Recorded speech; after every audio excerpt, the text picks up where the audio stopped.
What's up bro, kemarin sini ada lagi dalam video yang bahas seputar gadget dan kali ini saya akan membahas Redmi Note 11 Pro.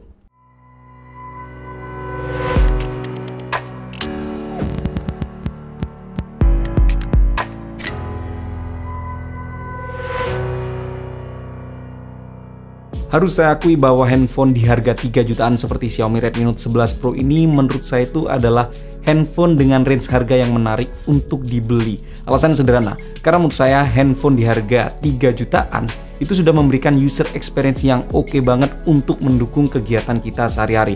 Bisa kita gunakan untuk foto-foto, untuk produktivitas kerjaan, maupun edit foto ya cukup, buat ngegame juga cukup, buat kerja sehari-hari di aplikasi WA, email juga, menurut saya bisa diandalkan banget.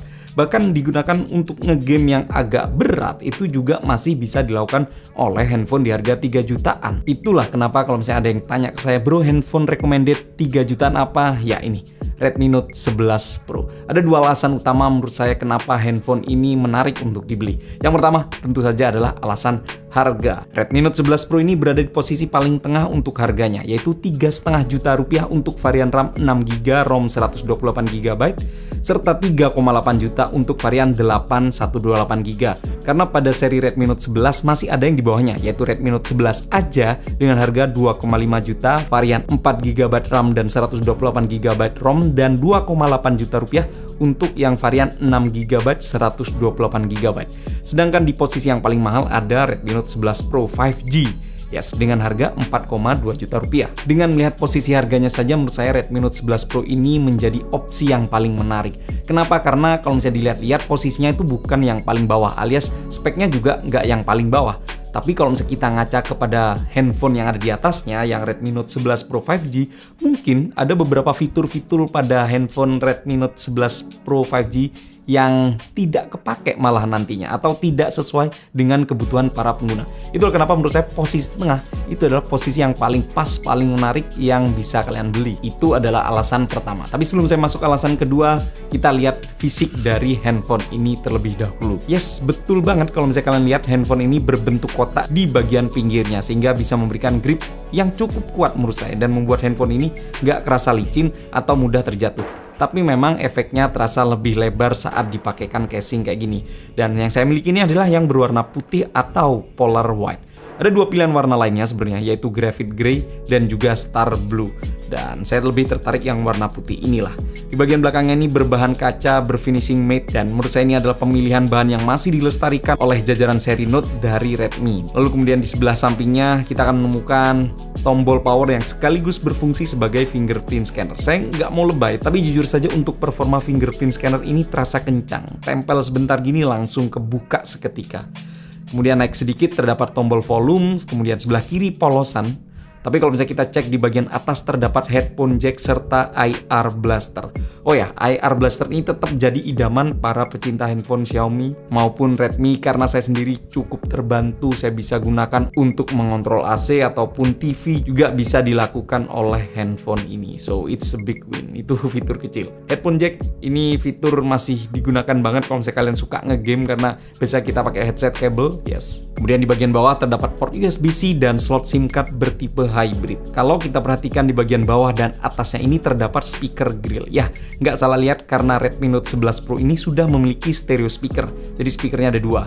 Jadi membuat para pengguna cukup nyaman baik untuk mendengarkan musik atau digunakan untuk streaming nonton drakor favorit kalian. Itu adalah tampilan fisik dari Redmi Note 11 Pro. Saya akan masuk kepada alasan kedua. Alasan kedua menurut saya ini utama. Alasan utama, yaitu ini adalah handphone palu gada. Apa lu mau gua ada.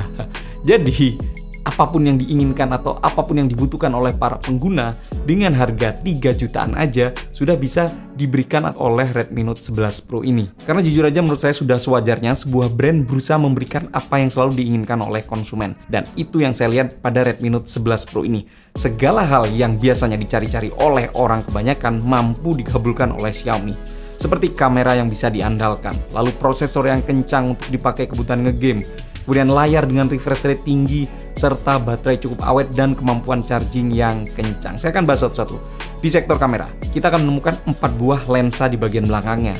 Kamera utama 108 megapiksel f1.9, kemudian kamera ultrawide 8 megapiksel, 2 megapiksel kamera makro, dan 2 megapiksel sensor depth.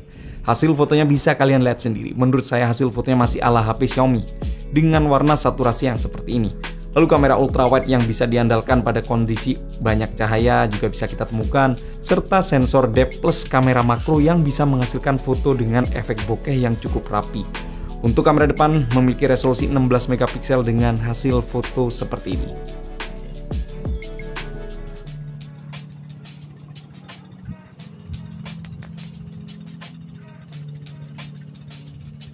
Dan menurut saya untuk sebuah handphone di harga 3 jutaan ini sudah lebih dari cukup. Apalagi kalau misalnya digunakan cuma untuk foto-foto dokumen atau foto-foto benda-benda di sekitar kita, ya ini cukup banget. Kita nggak perlu ngeluarin uang sampai puluhan bahkan belasan juta rupiah. Kemudian prosesor yang digunakan adalah MediaTek Helio G96 G96. Untuk digunakan bermain game sudah lebih dari cukup. Game favorit seperti Apex Legends, Mobile Legends, PUBG Mobile, Free Fire, bahkan Genshin Impact sangat-sangat playable. Hal ini tidak lain pengaruh dari angka touch sampling rate yang menurut saya cukup tinggi, yaitu 360 Hz, sehingga membuat handphone ini terasa sangat responsif. Plus ternyata handphone ini tidak mudah panas juga saat saya gunakan game. Mungkin efek dari teknologi liquid cooling yang sudah disertakan di dalamnya. Ya, walaupun secara grafis kita tidak bisa memaksakan ke settingan rata kanan terutama game seperti Genshin Impact.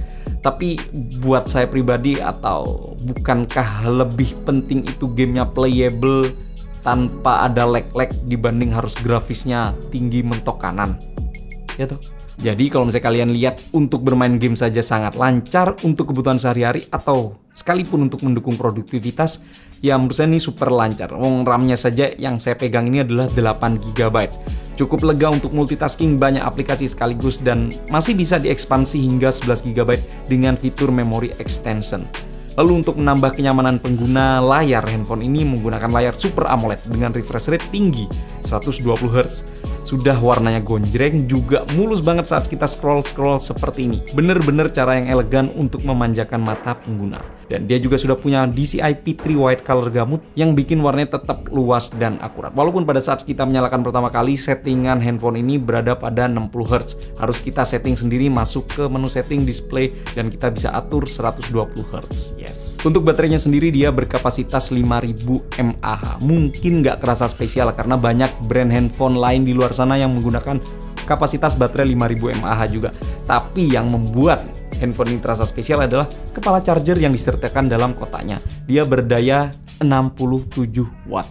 So, ini 5000 mAh plus 67 watt itu membuat handphone ini proses ngecharge-nya itu nggak kerasa lama-lama banget.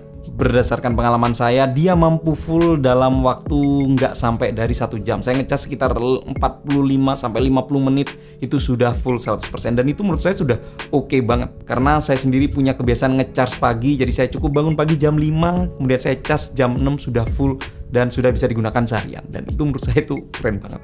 Dan menurut saya itu adalah beberapa faktor-faktor yang diinginkan oleh kebanyakan pengguna, yaitu kamera yang bagus, performa yang kencang, dan juga baterai yang bisa diandalkan. Tapi ternyata Xiaomi tidak berhenti di situ, karena pada Redmi Note 11 Pro ini juga disertakan hal-hal atau fitur-fitur kecil yang berguna menurut saya. Seperti NFC, kita akan temukan di handphone ini, kemudian UFS 2.2 untuk kecepatan data read dan write perintah pada handphone ini, kemudian motor linear sumbu Z, serta dua hal yang sudah saya sebutkan sebelumnya, yaitu IR Blaster sebagai remote control pribadi dan juga speaker ganda. Kemudian ada satu alasan lagi yang menurut saya itu bisa dijadikan alasan ketiga kenapa Redmi Note 11 Pro ini layak untuk kita beli di harga 3 jutaan, yaitu tidak lain tidak bukan adalah layanan after sales dari Xiaomi sendiri. Handphone ini harganya 3 jutaan, tapi dapat garansi 15 bulan. Sekaligus menjawab keraguan orang-orang, biasanya kan ngomong 12 bulan pertama nggak apa-apa, nanti setelah 13 bulan baru bermasalah. Handphone ini digaransiin sampai 15 bulan. Jadi kalian tenang aja, kalau misalnya ada apa-apa tinggal bawa ke service center Xiaomi terdekat, karena menurut saya juga service centernya juga sudah ada di mana-mana dan itu sangat memudahkan kita sebagai pengguna. Jadi itu adalah 3 alasan saya kenapa saya rekomendasikan Redmi Note 11 Pro ini kalau misalnya kalian mencari handphone di range harga 3 jutaan. Tapi di antara semua itu semua, mana yang jadi favorit saya? Jawaban saya ternyata ada pada bagian depan dari handphone ini, yaitu bagian layar. Saya suka sekali layar dari Redmi Note 11 Pro ini karena dia sudah memiliki refresh rate tinggi 120 Hz dan sudah berteknologi Super AMOLED. Saya punya prinsip, sekencang-kencangnya prosesor atau sebagus-bagusnya kamera, menurut saya yang tetap akan kita hadapi setiap hari, yang akan kita lihat dari bagian handphone, itu adalah bagian layarnya. Kita punya prosesor kencang, belum tentu kita ngegame 24 jam. Kita punya kamera yang bagus, belum tentu kita 24 jam itu ngefoto-foto terus. Tapi yang jelas, setiap kita buka handphone, yang kita lihat adalah layarnya. Dan ya, saya suka sekali layar dari Redmi Note 11 Pro ini. Sekali lagi yang harus diingat bahwa handphone ini harganya adalah 3 jutaan. Dengan segala fitur, dengan segala kelebihan serta kekurangan dari handphone ini, menurut saya handphone ini sudah lebih dari cukup kalau misalnya kalian bener-bener mengincar handphone di harga 3 jutaan. Tapi kalau misalnya kalian merasa kok nggak ada tahan airnya ya, kok nggak ada ininya, nggak ada itunya, itu artinya kalian keterlaluan. Well, itulah dia video kali ini. Terima kasih sudah menyaksikan sampai selesai. Jadi gimana pendapat kalian tentang Redmi Note 11 Pro ini? Silahkan tulis di area komen di bawah. Atau di antara kalian ada yang sudah memiliki atau sudah membeli handphone ini? Silahkan juga sharing pengalaman kalian di kolom komen di bawah. Sekali lagi terima kasih. Saya Bro Kumar pamit. Sampai jumpa di video selanjutnya. Bye-bye.